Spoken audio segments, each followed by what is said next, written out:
რამდენად დაგვეხმარება ეს სერვისიც ნარჩენების მართვის კულტურის განვითარებაში. მოგახსენებთ, ან პირველ რიგში ჩვენი მიზანია მთავარი ის, რომ ქალაქი იყოს უფრო სუფთა და მოწესრიგებული. ხშირად ხდება, რომ ნარჩენების განთავსების საყოფაცხოვრებო ურნების გარშემო არის დალაგებული მეორადი გატეხილი დაზიანებულები, ავეჯი, ფურნიტურა, ხელსაბანები და ასე შემდეგ. ან ღამის საათებში მეზობლისგან მალულად გამოაქვს ჩვენს მოსახლეობას და ნარჩენების განთავსების ყუთების გარშემო ნაწილ-ნაწილ ყოველ დღე რამოდენიმე ცალი ტომარა გამოაქვს, რომელიც შიგნით სამშენებლო ნაგავი არის განთავსებული. რეალურად ამ ტიპის საქმიანობა არის სამოთადარღოა და მათზე გათვალისწინებული არის შესაბამისი სანქციები. ხშირად ამ ყველაფრის მიზეზი არის, რომ მოსახლეობას ან ამის საშუალება არ აქვს, ან არ იცის როგორ განათავსოს მცირე გაბარიტის არასაყოფაცხოვრებო ნარჩენი. შესაბამისად, ამ პროგრამის საშუალებით შეუძლიათ სახლიდან გაუსვლელად იქნება ეს ცხელი ხაზი თუ ვებგვერდის საშუალებით ჩვენი, რომელიც არის TBSG-G, ხოლო ცხელი ხაზი 271-90-50 შეუძლიათ გააკეთონ შეკვეთა და თუ მათი ნარჩენი, რომელიც არის არასაყოფაცხოვრებო დანიშნულების და მისი მოცულობა არის 0-დან 1 კუბამდე, გადაიხადონ მხოლოდ 9 ლარი. 1-დან საკუბამდე საფასური არის 79 ლარი, ხოლო 3-დან 5 კუბამდე 159 ლარი. ეს არის შეკვეთის განხორციელებიდან 72 საათში ჩვენი თანამშრომლის საშუალებით ნებისმიერი ტიპის არასაყოფაცხოვრებო ნარჩენის გატანა. ამ ნარჩენის მოგროვება არა ქუჩაში, ტროტუარზე ან საყოფაცხოვრებო ნარჩენის ურნების და მის გარშემო განლაგება არ უნდა განახორციელონ, არამედ საკუთარ ეზოებში, წითელი ხაზის ტერიტორიების შიგნით უნდა განათავსონ, მიგვითითონ ცხელი ხაზის საშუალებით ლოკაცია, ან ჩაგვიდონ ფოტოსურათი სპეციალური ვებგვერდის ოპციის საშუალებით და ჩვენი თანამშრომლები მივლენ, გამოცხადდებიან და ამ ნარჩენს წაიღებენ. ღირებულება იმდენად დაბალია, რომ გამორიცხულია, რომ მოსახლის მისი გადახდა გაუჭირდეს, ამიტომაც ყველას მოუწოდებთ, რომ ითანამშრომლონ ჩვენთან და ცდილობენ, რომ ის ქალაქი, რომელიც ყველას გვეკუთვნის და მისი სუფთა ყველასთვის სასიამოვნოა, არ დაამახინჯონ, როდესაც მოდიხარ ტურისტთან ერთად და უცებ რეაბილიტირებულ, გამწვანებულ, თანამედროვე ტექნოლოგიებით აღჭურვილი შუქნიშნებით და განათებით არსებულ გამზირზე უნიტაზი ხდება გაჩერებას. კი ბატონო, ნაგვის ყუთების ნარჩენებით მორთულობა ეს ცალკე პრობლემა გვაქვს. და ვისაც თქვა სარემონტო სამუშაოები აქვს, ბევრისთვის მახსოვს თავის ტკივილი ყოფილა და თვითონ ზოგიერთი თვითონ ცდილობდა გაერკვია რა და როგორ. მაგრამ ამ შემთხვევაში თქვენ ამბობთ, რომ ზარი მინიმალური გადასახადი და ნაგვის ყუთამდე არ გატანა პირობითად სადარბაზოს წინ კორპუსის წითელი ზონის ფარგლებში ჩამოიტანა დაასაწყობა და დანარჩენი უკვე წაიღებენ. მაგრამ ეს როდესაც ცოტა მოცულობითია, არა საყოფაცხოვრებო ნარჩენი. როდესაც არის მინიმალისტური, თქვა და ერთი ძველი კარადა, რომელიც არის არც ისე დიდი ზომის. შეიძლება გადაწყვეტოს მოქალაქემ, რომ არც უღირს ახლა ამაზე მოსვლად სერვისის წარმომადგენლებს. აი აქ როგორ არის ეს? ნახეთ როგორ არის, ანუ რაც უფრო ცოტა არის, 1 კუბს თუ არ აღემატება ნარჩენის მოცულობა, მისი ღირებულება არის ყველაზე ძაბარი, ეს არის 9 ლარი. ჩვენ მაინც ყველა უბანში უნდა გავაგზავნოთ ჩვენი შემოვლის მანქანები, ჩვენი თანამშრომლები, ჩვენი დასუფთავების მანქანები და წინასწარ ორგანიზებულად შემოვივლით და ამ 9 ლარადაც, რომელიც მინიმალური გადასახადია, გვიღირს მაინც რომ ქალაქი თუნდაც ერთი ძველი რაღაცა ნივთი. აქ მეორე პრობლემაც არის, რომ როდესაც შენიღბულად ხშირად ხდება, რომ ტომრებში, პოლიეთილენის პარკებში ყრიან სამშენებლო ნაგავს და ისედებენ თითქოს ეს არის საყოფაცხოვრებო ნარჩენი და ათავსებენ მას ურნაში. შემდეგ როდესაც ეს ურნა უკვე დამტვირთველში ხდება და ნაგამზიდი მას ამუშავებს, ეს ნაგამზიდი, რა თქმა უნდა, საქართველოში არ იწარმოება, არც თვითონ და არც მისი მარაგნაწილები. არის ძალიან ძვირად ღირებული. მაგალითად, tailgate ერთი დეტალი, რომელიც ნარჩენის დაპრესვას ახორციელებს, იმიტომ რომ ბევრი ჩაიტიოს, რომ პოლიგონზე უფრო მეტი ნარჩენი ერთი სულაგეზის დროს განახორციელოს და განათავსოს, ხირს 70-დან 85,000 ლარამდე. შესაბამისად, სამშენებლო ნარჩენით შეიძლება პირველ, მეორე ან მესამე დაზიანება ვერ მიაყენოს შემთხვევაზე, მაგრამ ოდესაც 20 ჯერ შეხვდება საყოფაცხოვრებო ნარჩენის ეგრეთ წოდებულ ჰიდრავლიკურ დამპრესავ მოწყობილობას შიგნით ბლოკი, არმატურა და ასე შემდეგ, რა თქმა უნდა, ზიანდება და უნდა შევიძინოთ, ჩამოიტანოთ, რომელიც ისევ და ისევ ხელს უშლის ქალაქს. ანუ ერთი არის რომ ფასეულობა აქვს საკმაოდ მაღალი, ღირებულება გააჩნია და ჩამოტანის ვადაც მეტი აქვს, მეორე არის რომ ეს ფასი, რაც უნდა გადავიხადოთ, აკლდება ისევ ამ ქალაქის განვითარებას, რომელშიც ჩვენ ცხოვრობთ. ამიტომ თუ ხალხი გვერდში არ დაგვიდგა, ასე ვთქვათ და სოციალური პასუხისმგებლობა არ აიღეს თავის თავზე, რომ ეს ქალაქი ყველასია და ორგანიზებულად მოგცენ ამ ქალაქის დასუფთავების საშუალება, მარტო ჩვენი ძალებით, რომ ყველა სადარბაზოსთან, ყველა სართულზე ჩასაფრებული ღამე რომ მოსახლე დგას და ელოდება როდის გაივლის დასუფთავების 50 ტონიანი მანქანა რომ მერე ჩამოიტანოს ყველა ოჯახის წევრმა 3-3 ტომარა ბლოკიდან არმატურით სავსე ტომრები, ამას რა თქმა უნდა ვერავინ ვერ გააკონტროლებს და ჯარიმაც რამდენი ინსპექტორი უნდა არსებობდეს, რომ მილიონნახევრიან ქალაქში ეს თუ კულტურის ნაწილი არ გახდა. კულტურის ნაწილი თუ არ გახდა, ნამდვილად რთულია. თქვენი ახლა ახსენეთ ნაგვის გამტარი მანქანა. არასაყოფაცხოვრებო შემთხვევაში, როდესაც ღებულობ ძარს, იგივე მანქანები იქნება გამოყენებული თუ რაღაც სხვა ტექნიკა? რა თქმა უნდა, როდესაც არასაყოფაცხოვრებო შეკვეთა არის განხორციელებული და ვიცით, რომ არის ნარჩენი, რომელიც საყოფაცხოვრებო ნარჩენი არ არის. და სპეციფიურობა სხვა აქვს? რა თქმა უნდა, მოდის შესაბამისი მანქანა, რომელსაც გააჩნია შესაბამისი ძარა, რომელსაც არ აქვს პრესია, არ აქვს დამტვირთველი, სადაც განათავსებენ ფიზიკურად ხელი ჩვენი თანამშრომლები და მისი განთავსების ადგილზეც განთავსდება უკვე ისე, სადაც მათი გამორჩევა მოხდება, ანუ რეციკლირება მოხდება ცალ-ცალკე ნაწილებით. შუშის ნაწარმი ცალკე დაიყრება, იმიტომ რომ აუქციონის საფუძველზე შუშა იყიდება და ყავს შესაბამისი კონტრაქტორი, იგივენაირად აუქციონზე გადის რკინა, იგივენაირად აუქციონზე შესაძლებელია გატანილი იქნეს ინერტულ მასალად სამშენებლო ნარჩენები, აქედან გამომდინარე ბევრად უფრო ხარჯთეფექტურია სხვა ტიპის მანქანა, სხვა ტიპის თანამშრომლები მივიდნენ და ორგანიზებულად გავიტანოთ იმ მასშტაბის და მოცულობის მიხედვით, რომლის შეკვეთას არსებობს.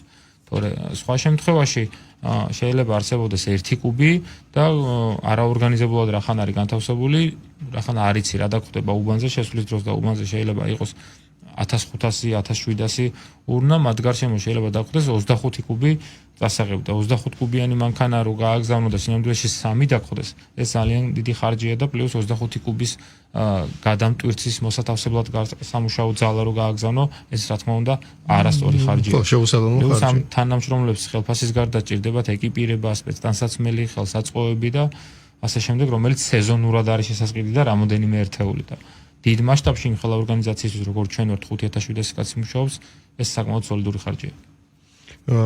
როდიდან ამოქმედდა ეს სიახლე? ერთი თვეა უკვე რაც ჩვენი პროგრამა მუშაობს და პროგრამის ჩართვის პირველივე საათში 80-ზე მეტი ანუ ეფექტიანობა არის. შეკვეთა ჰქონდა.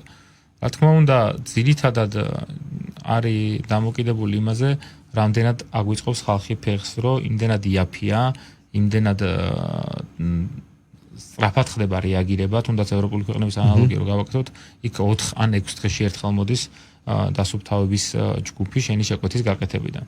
რომ ყველა შემთხვევაში უნდა იყოს მისაღები და მალე უნდა განვითარდეს მასშტაბში ჩვენ ქალაქში მით უმეტეს ამ თავისი პრიორიტეტებიდან გამომდინარე, იმდენად დაბალია ფასი და იმდენად სწრაფად ვახორციელებთ მის გატანას. თუმცა რა თქმა უნდა, თავიდან არასწორად არ უნდა იყოს აღქმული ის, რომ ჩვენ ვაკეთებთ აუდიტორიის ცვლილებას, ანუ ჩვენ არ შევდივართ დიდ ბაზარზე, სადაც სამშენებლო კომპანიებს და უამრავი ნარჩენის მართვის კომპანიები ოპერირებენ. სხვა მოცულობებია. ხო, აი დააწყობილია ასე თუ ისე იქ. რა თქმა უნდა, რემონტის შემდგომი ნარჩენი რომ ყველა ჩვენ გავიტანოთ და კომპანიებს წავართვათ საქმე ან ბიზნესი, ამაზე არ არის საქმე, რომ ჩვენ არ ვცდილობთ ინვესტიცია ჩავდოთ ამ მიმართულებით, გავზარდოთ თანამშრომლები ამ ტექნიკა და ეს ბაზარი რაღაც წილი მივითვისოთ. ეს არამედ არ არის ჩვენი მიზანი.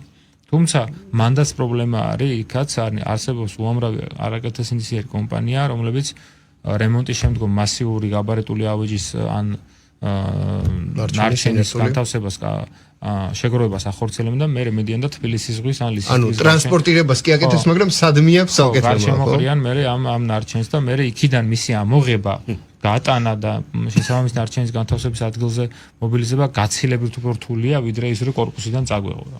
გასაგებია. ანუ მე როგორც ხვდები, ერთის მხრივ ნარჩენების მართვის კუთხით სივრცე გინდათ აქვს და გინდათ ასევე დაუტოვოთ კერძო კომპანიებს და როგორც საბაზრო პრინციპი გვეუბნება, კერძო კომპანიათა ეფექტიანობა ბევრის მხრივ სასიკეთოა, თუმცა ახლა თქვენ ასე ვთქვათ ორი კურდღლის დაჭერა გიწევთ. ერთი რომ ნაგვის ყუთებთან არასაყოფაცხოვრებო თუ საყოფაცხოვრებო ნარჩენების ისეთი გაერთიანება, რაც მე თქვენი თავის ტკივილია და მეორეს მხრივ დროთა განმავლობაში შეიძლება, როდესაც ეს რაზეც ახლა ჩვენ საუბრობთ, ნარჩენების არასაყოფაცხოვრებო ნარჩენების გატანის ახალი სერვისი, მისი განვითარების შემდეგ შეიძლება მის ოპერირებაში უფრო მარტივად შემოვიდეს, ასე ვთქვათ, კერძო კომპანია, ალბათ დროთა განმავლობაში. რა თქმა უნდა. და ასე ვთქვათ ბაზარიც გამზადდება კარგი გაგებით. კი, რა თქმა უნდა. გარდა ამისა პრობლემა არისო თბილისი მოგეხსენებათ ძალიან ურბანულად ისე განვითარდა, რომ ძალიან ვიწრო ქუჩებია და ხშირად ხდება ჭარბი რაოდენობის ავტომობილების უკანონოდ გაჩერება შესასვლელებში. ნაგამზიდის გაბარიტებიდან გამომდინარე შეუძლებელია იქ შევიდეს ნაგამზიდი, მოტრიალდეს და იცალოს ან აიღოს და უკან დაბრუნდეს და გააგრძელოს თავისი მარშრუტი. აქედან გამომდინარე ძირითადად ჩვენი პოლიტიკა მიმართულია, რომ შიდა ჩიხებიდან და ვიწრო ქუჩებიდან ცენტრალურ გამზირებზე ამოვიდეს ნარჩენის განთავსების ურნები და მოსახლემ იქამდე გამოიტანოს და იქ განათავსოს. თუმცა აქაც ხშირად ხდება პრობლემა, რომ არ უნდა თქვა 27 მეტრის ფეხით გავლა იმისთვის, რომ ნარჩენი მიიტანოს ურნამდე. ურჩევნია, რომ ჩამოკიდოს სადარბაზოს კარზე და მე ეს რაღაცა საოცარი ცალკე ფენომენია. დაფლითოს და მე ეს ნარჩენი იქ ეზოში იყოს. მე ქარში ჩვენმა თანამშრომლებმა ეს ინდივიდუალურად აკრიფონ ხელით მოკრეფა განახორციელა. და დილით მეეზოვემ მოხიკლოს თუ მოხვეტოს და შემდეგ. მაგრამ გიორგი, ჩვენ გვაქვს ნარჩენების მართვის ახალი კარგი კოდექსი, სტრატეგიას შევიმუშავეთ, ევროკავშირთან ასოცირებისა თუ სინქრონიზების ერთ-ერთი გამოხატულება და ამ ხრივ ჩვენ მიერ აღებული ვალდებულებები კარგი საშუალებაა იმისთვის, რომ ნარჩენების მართვის პოსტსაბჭოური კულტურა, ასე ვთქვათ, სწორ კალაპოტში მოვაქციოთ, იმიტომ რომ ევროპამ ამ ხრივაც აჩვენა ბევრი რამ და ჩემი აზრით სხვა ღირსშესანიშნაობებთან ერთად სამწუხაროდ მიწევს ამის თქმა, როდესაც ჩავდივართ ევროპაში, ალბათ კარგი იქნება ჩვენგან წასულებმა იქ ნაგვის ყუთებისკენაც გაიხედონ და ნახონ როგორი დონეა სისუფთავისა და იქ უკვე ეს არ არის მხოლოდ დასუფთავების სამსახურების კარგი მუშაობის შედეგი, არამედ მოქალაქეთა სხვა პასუხისმგებლობის შედეგია. ამავე კოდექსის ფარგლებში ჩვენი მარჩერების მართვის პრინციპი აგებულია ისეთ პრინციპზე, რომელიც პრევენციაზე და სეპარირებაზე და ნარჩენის სხვანაირად და ეფექტიანად მართვაზეა აქცენტირებული. მესმის, რომ ნარჩენების სეპარირება კიდევ ცალკე თემაა და შემდეგ მისი სეპარირებული გადამუშავება ცალკე ინფრასტრუქტურას მოითხოვს და იმედი მაქვს, რომ დროთა განმავლობაში ამ ხრივ ევოლუციასაც განვიცდით, მაგრამ ვწდები თუ არა და თქვენ როგორ ხედავთ? ბევრისთვის შეიძლება აქამდე საყოფაცხოვრებო თუ არასაყოფაცხოვრებო ნარჩენი ერთი იყო, ნაგავია ვიღაც წარმოდგენაში და ხელს შეუწყობს თუ არა, როგორ ფიქრობთ, აი ამ სერვისის ამოქმედება იგივე სეპარირების კულტურის გრძელვადიან პერიოდში განვრცობას. რა თქმა უნდა, პირველ რიგში ჩვენ როგორც სოციალური მედიის საშუალებით, ასევე ტელეგადაცემებით, რადიო გადაცემებით მოსახლეობას ვაძლევთ ინფორმაციას საყოფაცხოვრებო და არასაყოფაცხოვრებო ნარჩენი რით განსხვავდება ერთმანეთისგან და რატომ უნდა მოხდეს მათი განცალკევება და განთავსება წესების დაცვით. გარდა ამისა, თვითონ ნარჩენის საყოფაცხოვრებო ნარჩენის ურნები 19000 ძალია თბილისის მასშტაბით და მასზე სტიკერები არის გაგრული, სადაც წერია, რომ არ შეიძლება სრული გაბარიტების მუყაოს ყუთების თლიანად ჩეკდება, ისე რომ არ დააკუცმაცონ, არ დააკეცონ, არ დააჭრან, რომ არ გაავსოს ერთმა მოსახლემ მთელი ურნა 3 ტელევიზორის მუყაოს ყუთით და დანარჩენ მოსახლეობას ჩამოტანილი საყოფაცხოვრებო ნარჩენი შეუძლია დააკუცმაცოს და მას ეკნება მისი 10%-ზე ნაკლები უფრო რაოდენობის მოცულობა და შეძლებს მის გარდა კიდევ 10 ადამიანი ამ ურნით სარგებლობას და როდესაც ის მარტო ჩააგდებს ასეთ სრული გაბარიტის ფორმის დაურღევლად მუყაოს ყუთს დანარჩენ მაცხოვრებლებს მისივე მეზობლებს აღარ რჩებათ ურნა იმისთვის რომ განათავსონ მასში. ამას პლუს ემატება ის რომ რა თქმა უნდა შეზღუდვებიც აქვს ნაგამზიდის მოძრაობის სულაგეზებს, იმიტომ რომ საცობის პერიოდში ვერ გამოუშვება მანქანას, იმიტომ რომ ეს მანქანას მონაწილეობენ. კიდე ხო არ შექმნის. ხო, ერთია რომ მონაწილეობენ ამ ტრაფიკში და ქმნიან საცობს, მეორე არის რომ ურნიდან ურნამდე გადაადგილების მანძილიც ეზრდება. აქედან გამომდინარე, სანამ ის თავის უბანზე არსებულ 150 ურნას მოივლის, მანამდე საღამო უკვე დამთავრებულია.